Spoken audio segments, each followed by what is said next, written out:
Kuasa 3 berjaya bangunkan sebuah rangka kerja yang lebih berstruktur dan teratur bagi bantuan, khidmat dan sokongan untuk masyarakat Melayu Islam sejak ia ditubuhkan 5 tahun lalu. Selain penyelarasan lebih baik, Menteri Bertanggungjawab bagi Ehwal Masyarakat Islam Masagos Zulkifli berkata, jumlah sukarelawan juga bertambah dengan golongan karyawan turut menyumbang melalui cara yang tersendiri. Encik Masagos disertai lagi 5 pemimpin politik Melayu Islam dalam sebuah sidang media bagi memberi kemas kini tentang kelima-lima bidang tumpuan yang diterajui masing-masing. Antara yang terawal dibangunkan apabila Kuasa 3 ditubuhkan pada 2018 ialah Pejabat Penyelarasan Pelibatan Masyarakat Kuasa 3 atau ECO yang diterajui Menteri Dr. Maliki Osman. Ini dikatakan juga dapat memberi struktur yang lebih baik bagi selaraskan khidmat dan sokongan buat masyarakat. The Engagement and Coordination Office that allows both all the three pillars, Daki, Muiz and Mesra, to come together and for the office to be able to coordinate the work of all the 11 MQAT towns. This allows us to acknowledge the diversity that exists across towns and for us to facilitate with better support for all the different MQAT towns. So with the structure at ECO, we then allow structures to be established at the respective MQAT towns. So every MQAT town then has its own structure in place parallel to the ECO structure. Pejabat ECO juga merancang untuk melancarkan satu inisiatif baharu untuk mempermudahkan usaha memantau perkembangan, kemajuan maupun bidang-bidang tertentu yang boleh diperbaiki menerusi perbandingan dan penilaian data. Kita sedang with the effort of establishing apa yang kita keluar adalah dashboard. Dashboard di mana kita melihat pada setiap bandar apakah perkembangan mereka, apakah statistik yang kita lihat, dan insyaAllah pada tahun hadapan kita akan membuat laporan pertama dashboard Kuasa 3 menunjukkan perkembangan kita, menunjukkan kebolehan kita, menunjukkan apa yang kekurangannya juga. Dengan penyelarasan lebih baik sebegini, banyak projek baru dapat dilakarkan bagi manfaat masyarakat termasuk kelas matematika yang menjadi antara projek pertama Kuasa 3.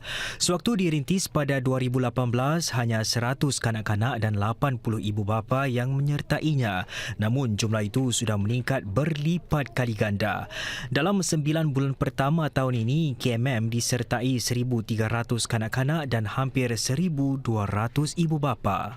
We've actually scaled up very quickly because we've moved across towns, we've had support from the MCube towns, and therefore we've been able to put more capacity. And I think ultimately what you want to do is to create an impact that's productive, because about 8 in 10, I think almost 8 in 10 who enter KMM actually go into P1 without requiring to go to LSB, LSM program. So I think that's already a good progress. Selain program baharu, terdapat juga yang diteruskan di bawah Kuasa 3. Misalnya, projek-projek di bawah bidang tumpuan kedua yang menunjukkan hasil memberangsangkan. Dalam tempoh sedekat, kadar kebentanan 2 tahun dalam masyarakat Melayu merosot 10% mata kepada 24.7%. Namun, tugas ini belum selesai dan perlu dipergiatkan lagi. Apa yang kita sedang lakarkan adalah bagaimana kita boleh menurunkan kadar kepentingan bagi 4 tahun, di mana kadarnya masih 40% ke atas, dan bagaimana kita boleh menurunkan ini. Dalam meraihkan kemajuan masyarakat dalam bidang-bidang tertentu, para pemimpin politik Melayu juga berharap masyarakat dapat terus berikan tumpuan kepada perkara-perkara lain yang perlu diberi perhatian. Jika tidak ditangani dengan segera, isu-isu seperti kesihatan dan pekerjaan boleh menjejas masyarakat dalam jangka panjang. Kadar perokok di peringkat nasional ialah 9%, namun dalam kalangan masyarakat Melayu sahaja, kadarnya jauh lebih membimbangkan iaitu 19,5%. Bagi menangani isu-isu kesihatan sebegini, 5 tumpuan baru dikongsikan Setiausaha Parlimen Kanan Kesihatan Rahayu Mazam. Kelima-lima tumpuan ini akan dilakukan sejajar dengan usaha-usaha di peringkat nasional termasuk gerakan SG Lebih Sihat.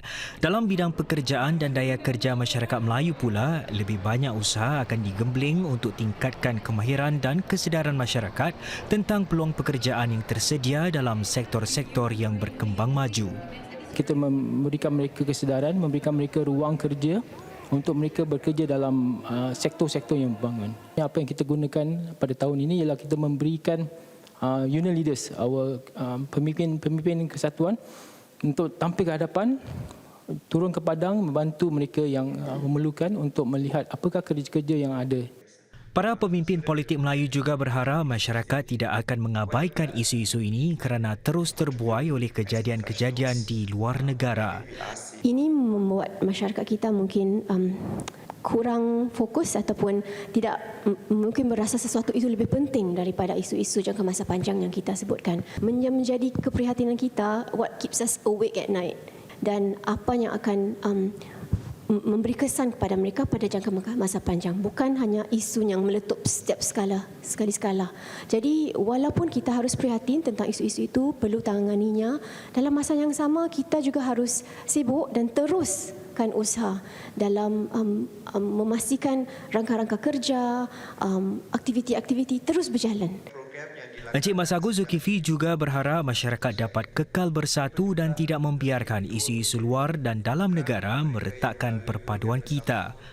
Within the community, there will be always issues and problems that are very unique to the community, but we recognize, the community leaders recognize, the religious leaders recognize, the political leaders recognize that whatever happens, whatever we face, we must continue to be united.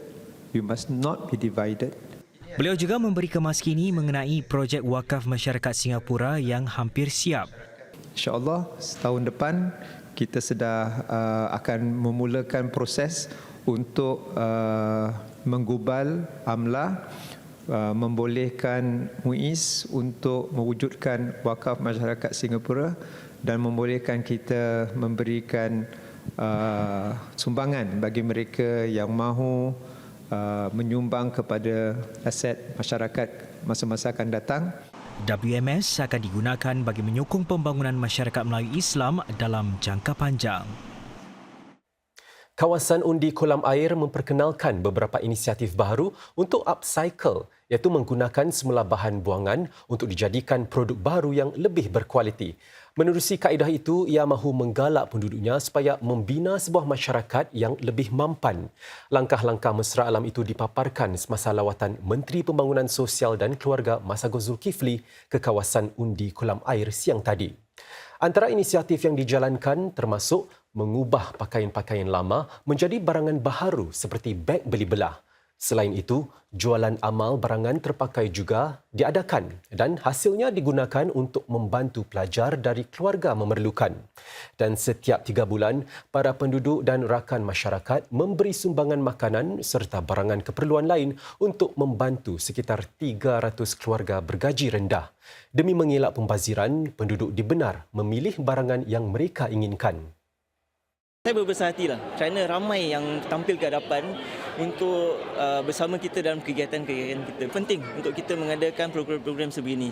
Program di mana kita mesra alam, di mana kita ada program kita menjaga kesihatan, bukan sahaja dari segi fizikal dan juga mental.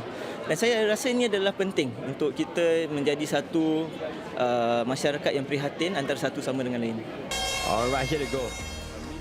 Marathon Standard Chartered Singapura tahun ini menarik lebih 44,000 peserta, termasuk 8,000 pelari antarabangsa. Pelari Kenya David Bermasai Tumo menang kategori lelaki dengan masa 2 jam 14 minit 15 saat. Kategori wanita pula dijuarai Rose Chelimo dari Bahrain dengan catatan 2 jam 27 minit 18 saat. Sementara itu, So Rui Yong muncul sebagai peserta Singapura terpantas perlumbaan tersebut. Beliau menamatkan perlumbaan dengan masa 2 jam 40 minit 34 saat. Ini kali keempat So merangkul gelaran tersebut. Kategori wanita Singapura terpantas pula dimenangi Rachel C yang mencatat 3 jam 5 minit 51 saat.